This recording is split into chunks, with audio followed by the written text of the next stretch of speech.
أعوذ بالله من الشيطان الرجيم. بسم الله الرحمن الرحيم. الحمد لله رب العالمين بارئ الخلائق أجمعين، ثم الصلاة والسلام على سيدنا ونبينا ومولانا أبي القاسم محمد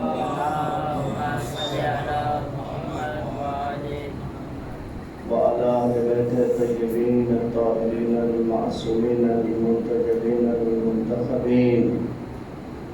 أما بعد، فقد قال الحكيم في محكم كتابه وقوله الحق وهو أصدق القائلين. بسم الله الرحمن الرحيم. يا أيها الذين آمنوا كتب عليكم الصيام كما كتب على الذين من قبلكم لعلكم تتقون.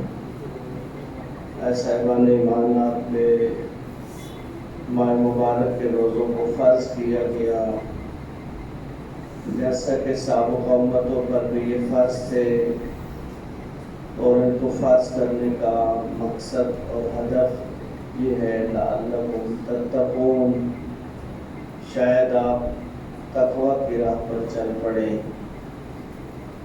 عزیزان گرامی، اس آیت کے آغاز میں کلمہ آمنو ہے، اور آمنو کے ذیل میں ہم نے کچھ مطالب آپ مومنین کی خدمت میں عرض کیے۔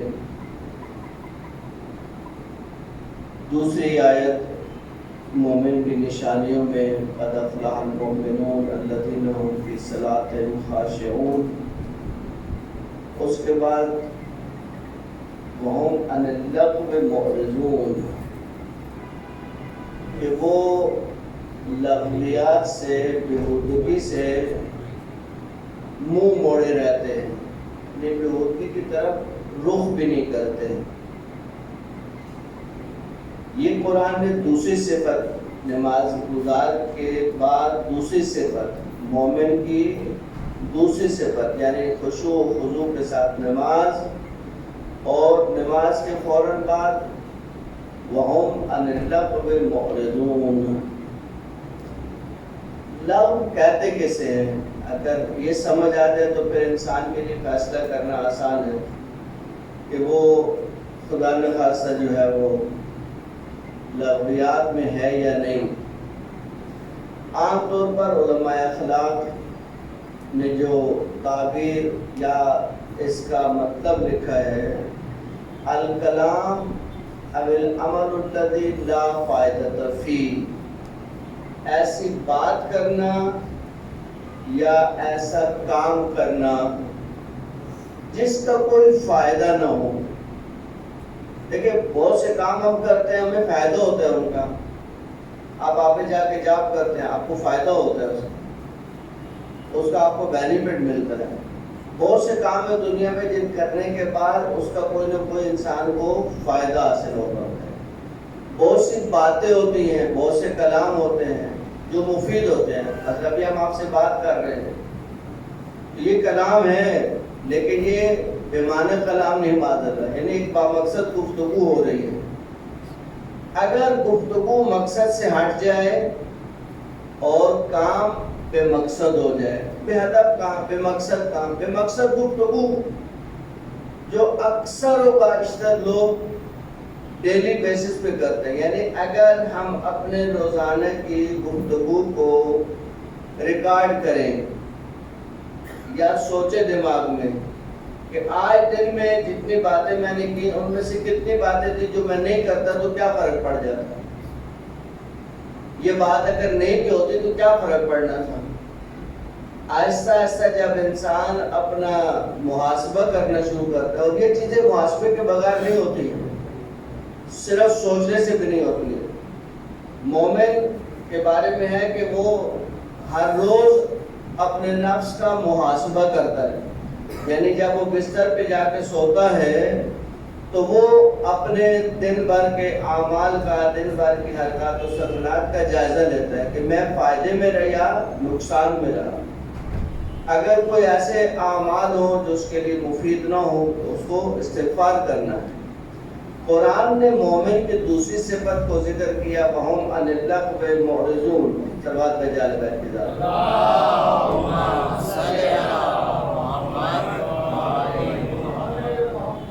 یہ آیت شریفہ جو میں ابھی آپ کی خدمت میں تلاوت کروں گا، قرآن کریم سے اس ایک آیت کو اگر انسان زندگی میں سمجھنا شروع کرے، اس پہ غور و فکر کرنا شروع کرے، دیکھیں انسان کا انجام یا اچھا ہے یا معاذ اللہ برا ہے، دو حال سے خالی نہیں ہے کہ یا انسان کا انجام اچھا ہوگا یا انسان کا انجام برا ہوگا۔ یہ قرآن کی آیت انسان کے وجود کو لرزانے کے لیے کافی، لرز جائے انسان کا وجود اگر وہ قرآن کی اس آیت پہ غور کرے کہ خداوند کریم کیا فرما رہا ہے، خدا فرما رہا ہے، قرآن کی آیت ہے، کوئی عام بندہ بات نہیں کر رہا۔ وَلَقَدْ ذَرَعْنَا لِجَهَنَّمَ كَثِيرًا مِنَ الْجِنِّ وَالْإِنسِ لَهُمْ قُلُوبٌ لَا يَفْقَهُونَ بِهَا وَلَهُمْ أَعْيُنٌ لَا يُبْصِرُونَ بِهَا وَلَهُمْ آذَانٌ لَا يَسْمَعُونَ بِهَا أُولَئِكَ كَالْأَنْعَامِ بَلْ هُمْ أَضَلُّ أُولَئِكَ هُمُ الْغَافِلُونَ۔ کل میں نے اپنی خدمت میں درس کے آخر میں عرض کیا کہ امیر المومنین علی ابن ابی طالب علیہ السلام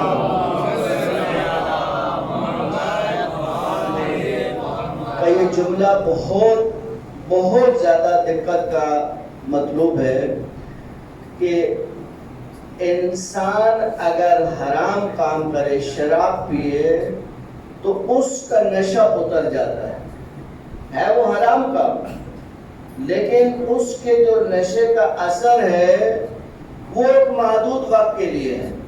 جو عرض کیا کہ جو لوگ اس گناہ میں مبتلا ہیں، اگر ان سے پوچھیں تو اچھے سے اچھا برانڈ بھی اگر استعمال کریں تو وہ کہتے ہیں 7 سے 8 گھنٹے تک اس کا نشہ رہتا ہے، اس کے بعد وہ خود بخود نارمل ہو جاتے ہیں۔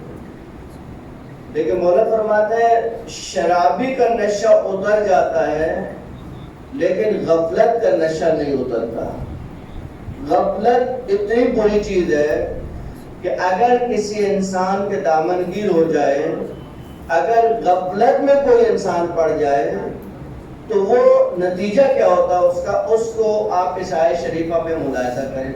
خدا کیا فرما رہا ہے کہ ہم بتحقیق جن و انس کی کثیر تعداد کو جہنمی کے لیے پیدا کیا، وَلَقَدْ ذَرَعْنَا بھر دیں گے ہم جہنم کو جنوں اور انسانوں کی اکثریت سے۔ کون سے وہ جن اور کون سے وہ انسان؟ ان کے پاس دل تو ہے مگر وہ ان سے سمجھتے نہیں، ان کے آنکھیں ہیں مگر وہ دیکھتے نہیں، ان کے کان ہیں مگر وہ سنتے نہیں، وہ جانوروں کی طرح ہیں بلکہ ان سے بھی گئے گزرے، یہی لوگ تو حق سے غافل ہیں۔ یعنی قرآن کیا فرما رہا ہے کہ اگر دیکھیں اللہ نے جو چیزیں دی ہیں جس مقصد کے لیے دی ہیں، اگر اس مقصد میں وہ استعمال نہیں ہو رہی تو اس نعمت کا شکر ادا نہیں ہو رہا۔ شکر نعمت کیا ہے کہ اللہ نے جو نعمت دی ہے اور جس مقصد کے لیے دی ہے اس مقصد میں اس نعمت کو استعمال کریں۔ ہم میں سے آپ میں سے بہت سے لوگ دل میں زبان پہ کہ مثلا ہمارے پاس رزق کم ہے، ہمارے پاس روزی کم ہے، ہمارے پاس وسائل کم ہے، فلاں کے پاس یہ ہے، فلاں کے پاس وہ، یہ چیزیں رہتی ہیں ذہنوں میں۔ اب اس کو راز کو سمجھیں اہل بیت علیہ السلام کی تعلیمات کی روشنی میں، قرآن کی آیات کی روشنی میں۔ کہتا ہے کہ ایک شخص ظاہراً امام رضا علیہ السلام کی خدمت میں آئے، اللہم صلی علی محمد وآل محمد، اور عرض کی کہ مولا میں مشکلات میں ہوں، اپنی مسائل کو، اپنی مشکلات کو مولا کے سامنے بیان کیا۔ کہتے ہیں کہ مولا کے سامنے انگور کی ایک ٹرے پڑی ہوئی ہے، اس کے اندر انگور ہیں، اس میں سے ایک دانہ مولا نے توڑ کے اس کے ہاتھ پہ رکھا۔ اب دیکھیں معرفت کا مسئلہ ہے، یہاں سب سے بڑی مشکل آتی ہے معرفت کی۔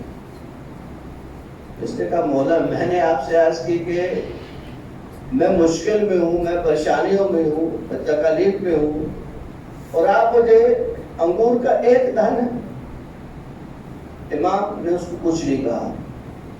کہتے ہیں اتنے میں ایک اور شخص داخل ہوا یا اسی محفل میں بیٹھا ہوا تھا، مولا نے وہ انگور کا دانہ لے کر اس کو دیا۔ جب اس کو دیا تو اس نے چوما پہلے اس کو، اسی دانے کو صلوات بھیجا بیٹھ گیا۔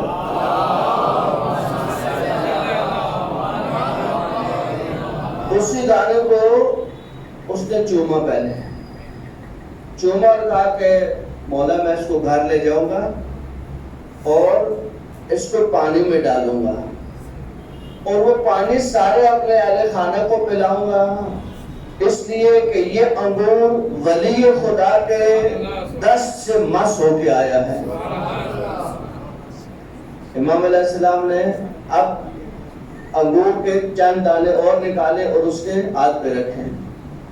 اس نے کہا مولا اب تو میں اپنے پورے خاندان کو بلاؤں گا اور پانی میں ان انگور کے دانوں کو رکھ کے سارے اپنے رشتہ داروں کو پلاؤں گا، اس لیے کہ ولی خدا کے ہاتھ سے مس شدہ یہ دانے ہیں۔ امام نے پورا وہ جو ٹرے تھی وہ ساری اٹھا کے اس کو دے دی۔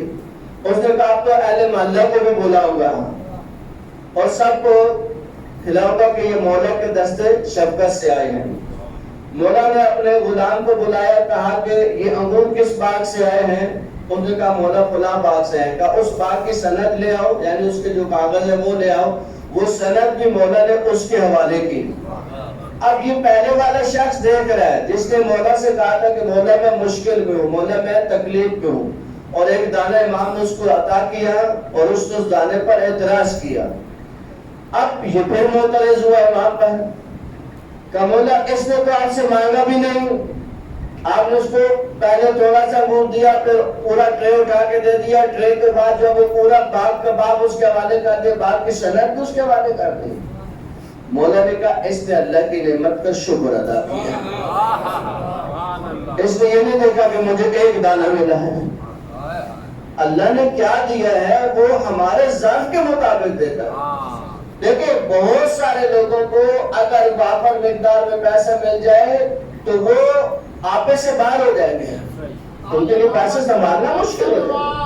اللہ صلی اللہ علیہ وسلم۔ میں آپ سے ایک سوال کرتا ہوں، اس وقت دنیا میں جتنا پیسہ ہے، دنیا میں جتنا پیسہ ہے، ڈالروں کی صورت میں، روپیوں کی صورت میں، وہ دیگر کرنسیوں کی صورت میں، کھربوں ڈالر، اگر اللہ چاہے تو یہ سارا پیسہ ہم سب کو عطا کر سکتے، یہ نہیں کر سکتا۔ اللہ کی قدرت میں کیا مشکل، اللہ کی قدرت میں کیا مشکل۔ لیکن آپ قدرت کے نظام کو سمجھیں۔ یہ جو لوگ ہم سوچتے ہیں دوسرا پہلو نہیں سوچتے۔ اللہ کے لیے کیا مشکل ہے کہ ہم سب کو کم از کم ارب پتی کر دیں، کروڑ پتی کر دیں۔ آپ ایک منٹ کے لیے تصور کریں کہ ہم سب کروڑ پتی ہیں، تو آپ کے لیے افطار کون لائے گا یہاں پہ؟ آپ کے لیے مجلس میں چاندنی کون بچھائے گا؟ معذرت کے ساتھ آپ کے واش روم کون صاف کرے گا؟ آپ کے لیے چکیوں میں آٹا کون پیسے گا؟ کوئی کروڑ پتی ہے جو کہ آٹا پیسے جاتے ہیں؟ کوئی کروڑ پتی ہے جو جا کے آپ کا واش روم صاف کرے؟ دیکھیں اللہ نے نہ دے کر جو لطف کیا اس کو سمجھے۔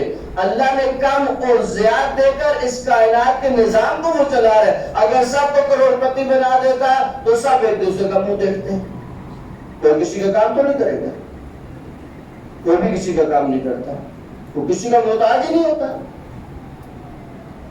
نہ کوئی مریض نہ کوئی ڈاکٹر ہے، نہ کوئی۔ اب یہ روڈ چل رہے ہیں، سڑکیں چل رہے ہیں، سب کچھ چل رہے ہیں۔ آپ دیکھیں اللہ کا جو نظام ہے اس کو خدا بند کریم کے نظام کی نگاہ سے دیکھیں تو آپ کو بہت اچھا نظر آئے گا۔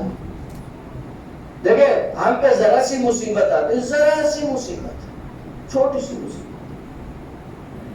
ہم دل میں اللہ میاں سے شکوے شروع کرتے ہیں۔ لیکن اہل بیت علیہ السلام سے کبھی سنا؟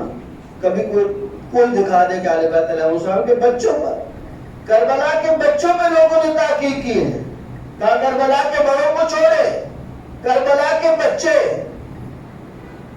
کسی بچے نے کوئی ایسی بےتابی کا مظاہرہ کیا ہو؟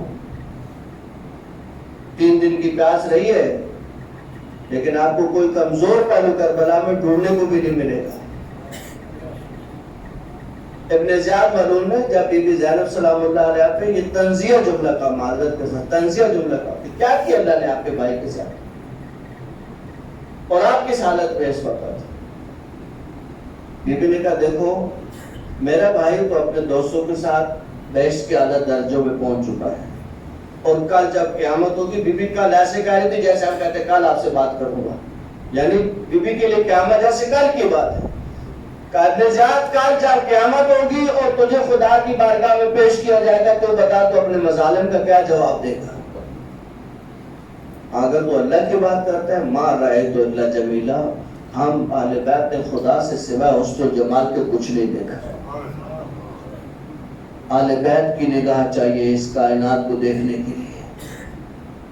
ہم ذرا ذرا سی مصیبتوں پہ گھبراتے ہیں، ذرا ذرا سی مصیبتوں پہ پریشان ہوتے ہیں، لیکن اہل بیت علیہ السلام نہ فقط ان مصیبتوں کے سامنے پریشان نہیں ہیں، گھبرائے ہوئے نہیں ہیں۔ آپ کربلا کے اندر جائیں، کربلا کی تاریخ میں جائیں، بات کہاں سے کہاں چلی جاتی ہے سمجھ میں نہیں آتی بات۔ کربلا کے اندر ایک خیمہ ہے، کیونکہ اتنے مستند علماء نے ان باتوں کو پڑھا، اس کے بعد ہمیں شاید حوالہ ڈھونڈنے کی بھی ضرورت نہیں ہوتی ہے۔ کہتے کربلا میں ایک خیمہ تھا جس خیمے کا نام ہے خیمہ نظافت، صفائی کا خیمہ۔ آپ بتائیں، آپ داڑھی کے بال سیٹ کروانے، سر کے بال سیٹ کروانے کب جاتے ہیں؟ چھٹی کے دن۔ آپ چھٹی کا انتظار کرتے ہیں، اتوار آ جائے، سنڈے آ جائے تو پھر بال چال سیٹ کروائیں گے۔ یعنی آپ فرصت ڈھونڈتے ہیں، آپ سکون کا ماحول ڈھونڈتے ہیں کہ یہ کام کرنا تو ہے لیکن تھوڑا سا آگے پیچھے کوئی کام نہ ہو، سکون کا ماحول ہو۔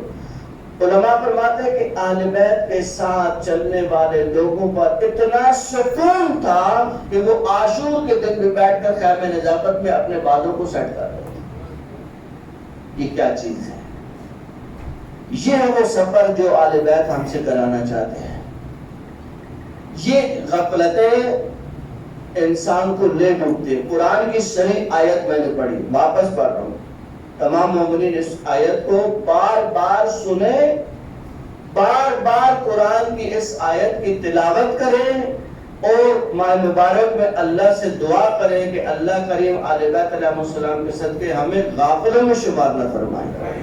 دیکھیں غفلت بہت بری چیز ہے۔ میں نے آیت پڑھی، آپ مومنین کچھ تازہ ہیں ان کے لیے دوبارہ پڑھتا ہوں۔ وَلَقَدْ زَرَعْنَا لِجَهَنَّمَ كَثِيرًا مِنَ الْجِنِّ وَالْإِنسِ لَهُمْ قُلُوبٌ لَا يَفْقَهُونَ بِهَا وَلَهُمْ أَعْيُنٌ لَا يُبْصِرُونَ بِهَا وَلَهُمْ آذَانٌ لَا يَسْمَعُونَ بِهَا أُولَئِكَ كَالْأَنْعَامِ بَلْ هُمْ أَضَلُّ أُولَئِكَ هُمُ الْغَافِلُونَ۔ بتحقیق ہم جن و انس کی ایک بہت بڑی تعداد کو جہنم میں ڈال دیں گے۔ کیوں؟ یہ وہ لوگ ہیں جن کے پاس دل تو ہے مگر وہ ان سے سمجھتے نہیں۔ دل ہے، اسے سمجھنے کا کام نہیں لیتے۔ ان کی آنکھیں ہیں مگر وہ دیکھتے نہیں۔ ہم تو آنکھوں سے دیکھ رہے ہیں، ہم کیا نہیں دیکھتے؟ عبرت نہیں لیتے نا آنکھوں سے، مگر وہ ان سے دیکھ۔ ان کے کان ہیں مگر وہ سنتے نہیں۔ کیا نہیں سنتے؟ جو کان کی بات ہے وہ نہیں سنتے، بیہودہ ہر چیز سنتے ہیں۔ سارا دن واٹس ایپ کے بیہودہ میسج سنتے ہیں، آدھا گھنٹہ قرآن کی تلاوت نہیں سنتے۔ مجھ سے ایک خاتون نے کہا مولانا آپ لوگ یہ ٹی وی کے خلاف اتنا کیوں بولتے ہیں؟ میں نے کہا مجھے ایک بات کا جواب دیں، کبھی آپ نے مووی دیکھی ہے؟ اب وہ دیکھی۔ میں نے کہا کم از کم کتنے ٹائم کی مووی ہوتی ہے؟ گھنٹہ، 2 گھنٹے، 3 گھنٹے، بعض مووی 3 گھنٹے کی ہوتی ہے۔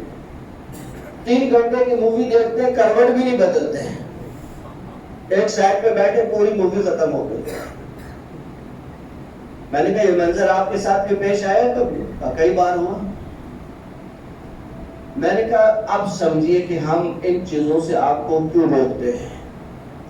میں نے کہا آپ 3 گھنٹے مووی آرام سے دیکھ لیتے ہیں، لیکن شب جمعہ میں دعائے کمیل ہو اول تو آئیں گے نہیں، اور اگر آ گئے تو 5-10 منٹ کے بعد اس کے صفحے گر رہے، ابھی کتنے رہتے ہیں، ابھی کتنے صفحے بعد، کیا ہوا یہ کیا ہوا؟ آپ کی یہاں کیوں دلچسپی ظاہر نہیں ہوگی؟ وہاں تو آپ نے 3 گھنٹے گزار لیے، کیونکہ اس سے آپ کو لذت آ رہی تھی، آپ کی آنکھیں اس سے لطف اندوز ہو رہی تھی۔ اگر دعا سے آپ کو اتنا ہی لطف آتا تو پھر اگر 1 گھنٹے کی دعا کمیل ہو جائے تو دعا کمیل کے بعد سب مولانا کو کہتے مولانا پورا گھنٹہ پڑھ دی، گھنٹے اپنی دعا تھوڑی ہوتی ہے، لیکن کبھی کوئی نہیں کہتا 3 گھنٹے کی مووی تھوڑی ہوتی ہے، 3 گھنٹے کی مووی ہوتی ہے، گھنٹے کی دعا، ہم نے کہا تھا گھنٹے کی دعا پڑھیں، میں خود جو گھنٹے سے اوپر دعا پڑھتا ہوں میں ان کو منع کرتا ہوں کہ لوگوں میں اتنی شفقت نہیں ہوتی، لیکن یہ ہمارے اندر جو کیفیت نہیں ہے، یہ کیفیت ختم کہاں سے ہوئی؟ دعا کی لذت کس چیز نے چھین لی آپ سے؟ نماز کی لذت کس چیز نے چھین لی آپ سے؟ مجلس مولا حسین میں بعض لوگوں کو دیکھتا ہوں تکلیف ہوتی ہے، واقعا تکلیف ہوتی ہے کہ مولا حسین کی مجلس میں اگر آنکھ سے آنسو نہیں ٹپکتا تو پھر یہ کب آنسو نکلے گا آنکھ سے؟ جس کے دل پہ حسین کی غربت کا اثر نہیں ہے، یہ راز کہاں سے کھولتے ہیں؟ یہ اگر اہل بیت نہیں بتاتے کہ یہ آنکھیں کیوں نہیں روتی ہیں، مجھ سے پوچھے میں نہیں بتا سکتا، مجھے کو پوچھے کہ مولانا ہماری آنکھ میں آنسو نہیں ہے، میں کیا کہوں، مجھے کیا پتہ کیوں آنسو نہیں ہے؟ لیکن امیر المومنین علی ابن ابی طالب علیہ السلام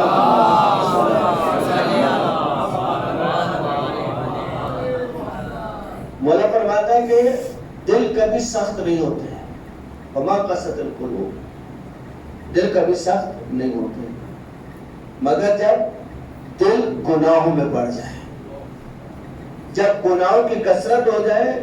مولا فرماتا ہے ما جفت الدموع، جو شروع ہوتا ہے جملہ، آنکھیں کبھی خشک نہیں ہوتی، آنکھ کب خشک ہوتی ہے؟ الا لقسوۃ القلوب، ہاں جب دل سخت ہو جائے تو دل کی سختی کا اثر آنکھ کی نمی پہ ظاہر ہوتا ہے۔ اگر دل سخت ہے، آنکھ سے آنسو نہیں ٹپک رہا تو سمجھ لیں دل سخت ہو چکا ہے۔ مولا کا جملہ ہے کہ آنکھیں خشک نہیں ہوتی، ما جفت الدموع، آنکھیں کبھی خشک نہیں ہوتی، الا لقسوۃ القلوب، ہاں دل جب سخت ہو جائے تو آنکھیں کیا ہو جاتی ہیں؟ خشک ہو جاتی ہیں، کیونکہ اس کا دل کا آنکھ کے ساتھ گہرا تعلق ہے۔ مولا پھر دل کیوں سخت ہوتے ہیں؟ مولا فرماتے ہیں وما قسط القلوب، دل کبھی سخت نہیں ہوتے، الا لکثرۃ الذنوب، ہاں اگر گناہ حد سے بڑھ جائیں تو گناہوں کی کثرت کیا کرتی ہے؟ انسان کے دل کو سخت کر دیتی ہے، انسان پتھر دل ہو جاتا ہے۔ دیکھیں انسان جب پتھر دل ہوتا ہے تو اس سے بڑے بڑے گناہ سرزاد ہوتے ہیں۔ مولا میں سے پوچھا کہ مولا پتھر سے زیادہ کوئی سخت چیز ہوتی ہے؟ پتھر سب سے زیادہ سخت ہے نا، آپ چیزوں کی اگر سختیوں کو دیکھیں تو پتھر جو ہے وہ عام چیزوں سے بہت زیادہ سخت ہوتا ہے۔ مولا فرماتا ہے قلب الکافر اقسى من الحجر، مولا فرماتا ہے کافر کا دل پتھر سے زیادہ سخت ہوتا ہے۔ اگر پتھر سے زیادہ سخت نہ ہوتا تو کربلا میں اتنے بڑے ظلم نہیں کرتے۔ اتنے بڑے ظلم کب ہوئے؟ جب دل پتھر ہو۔ امام معصوم کی بات اثر نہیں کرتے، ہم کون ہیں؟ بعض علماء کہتے ہیں مولانا ہم تو کہہ کے تھک گئے، تو یہ بات ہی نہیں سنتے۔ ان کا مولانا پریشانی کی بات ہے، آپ اور میں کیوں پریشان ہیں؟ نہ سننے والوں نے امام حسین کی نہیں سنی، کیا امام نے کربلا میں بول بول کر آخری بات تک خطبے نہیں دیے؟ سواریوں کو تبدیل کیا، انداز کو تبدیل کیا، آواز کو اوپر نیچے کیا، تعارف کرایا اپنا، تو شاید یہ سمجھے کہ مجھے لوگ پتہ ہی نہیں تھا کس کے ساتھ آئے تھے، کس کے ساتھ لڑ رہے تھے۔ نہ، امام نے دل سے نکالی باتیں کہ یہ تو قیامت تک بات کھلی رہے کہ جو ہمارے سامنے کھڑے تھے یہ نہ کہے کہ ہمیں پتہ ہی نہیں تھا۔ امام نے کہا بتاؤ میرے ساتھ کیوں جنگ کر رہے ہو، کیا مسئلہ میرے ساتھ تمہارا؟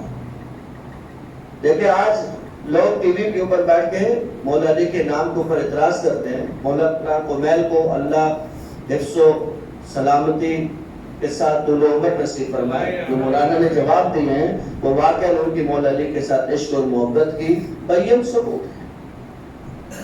کیا ان کے دلوں میں مولا کے بارے میں نفرتیں ہیں؟ ٹی وی پہ بیٹھ کر مولا علی کے نام سے اپنی مشکل کو کہ آپ کیوں علی کا نام لیتے ہیں سلام کے بعد، تو تمہیں کیا تکلیف ہوتی ہے؟ مولا علی کا نام ہم لیتے ہیں، تمہیں کیا تکلیف ہے؟ یہ تکلیف ہے یہ آپ کی نہیں ہے، یہ تکلیف آپ کی نہیں ہے. اس راز کو مولا نے کربلا میں ان کے دلوں سے نکالا تھا. ان کی زبانوں پہ یہ جملے مولا نے کربلا میں ظاہر کیے تھے. مولا کو بتاؤ میرے ساتھ کیوں لڑتے ہو؟ تم نہیں جانتے میں کون ہوں؟ تم نہیں جانتے میں رسول کا نواسا ہوں؟ تمہیں نہیں معلوم میں زارا کا لفظ جگر ہوں؟ تم نہیں جانتے میں علی کا بیٹا ہوں؟ تم نہیں جانتے کہ میں جوانان جنت کا سردار ہوں؟ تمہیں کس بات کا علم نہیں ہے؟ کہ ہمیں سب معلوم ہے، ہمیں سب معلوم ہے. انہوں نے کہا کہ لڑ کیوں رہے میرے ساتھ، جھگڑ کیوں رہے، مجھے قتل کیوں کرنا چاہتے ہو؟ لِمَ تَسْتَحِلُّونَ دَمِي، میرے خون کو کیوں حلال سمجھ بیٹھے ہیں؟ عزیزو یہ جملہ جو انہوں نے کہا اس کے نقار آج بھی اس دنیا میں موجود ہیں. کہ حسین ہمیں آپ سے مسئلہ نہیں ہے، بغضًا لأبیک، تیرے بابا کا بغض ہے جو ہمیں کھائے جا رہا ہے. علی کا بغض اتنا بڑا مرض ہے کہ اگر کسی کے دل میں آ جائے تو وہ اپنے وقت کے امام کو قتل کرنے کے درپے ہو جاتا ہے. علی کا بغض ایسے اللہ کے رسول نے نہیں کہا تھا یا علی لا یحبک الا طاہر الولادہ، علی اس سے کوئی محبت نہیں رکھے گا سوائے اس کی جس کی ولادت پاک ہوگی.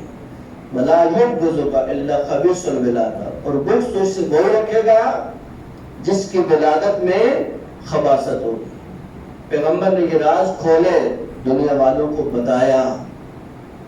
آج اس بات پہ فخر کرے، ٹھیک ہے خطاکار ہیں، گناہگار ہیں، گناہ سب سے ہوتے ہیں، لیکن جن ہستیوں کا دامن ہے وہ بہت قریب ہستیاں ہیں. بالآخر ان کی محبت کسی مرحلے پہ یقیناً کیا سمجھتے ہیں کہ ہماری یہ ٹوٹے پھوٹے اعمال، یہ ٹوٹے پھوٹے روزے، یہ ٹوٹی پھوٹی نمازیں ہمیں جنت میں لے جانے کا سبب ہوگی؟